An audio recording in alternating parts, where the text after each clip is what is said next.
Соёмбын голд юу байна вэ? Энэ дүрсийг бидэнд юу гэж тайлбарлаж өгдөг вэ? Үүнийг арга бэлэг гэх бөгөөд эр эм хос загсаар төлөөлүүлсэн юм гинэ. Эдгээр загснууд нь шүнж нүд андаггүй тул энэ дүрс бас сонор сэрэмжийг бэлэгддэг юм гин. Арга бэлэг эр эм гэж хоёр хуваагддаг юм байна. Ингэхдээ эр хүн бэлгийн чанартай, эм хүн аргын чанартай юм гинэ. Энэ Монгол сургаал мөн гэж юу? Өнөөдөр арга бэлэг гэж юу болох талаар авч үзье. Монгол хэлэнд бэлэг оюун гэж ухааныг хэлдэг.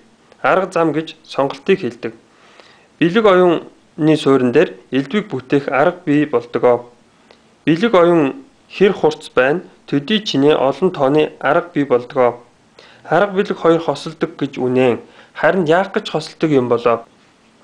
Арга бэлэг нь үр дүн үгүй бол ямар ч хэрэггүй юм а. Үүнд 3 дахь талын тухай ярих хэрэгтэй болж байна. Эр эм хоёр үр хүүхэдтэй болохоор гал голомтой асаадагтай адил арга бэлэг нь үр дүн бүтээхийн тулд хосолдог юм а.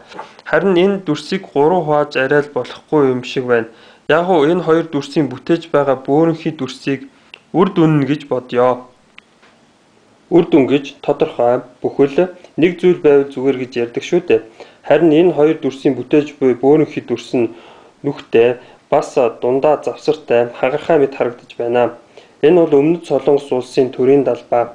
Энэ далбааны дунд арга бэлэг хослсон байх бөгөөд бүтээх дүрс нь нэг бүхэл завсаргүй мэт байна. Үгүй.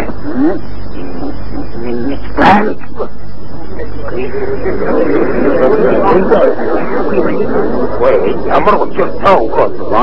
Нэг гол үгүй нэг өөрчлөлт.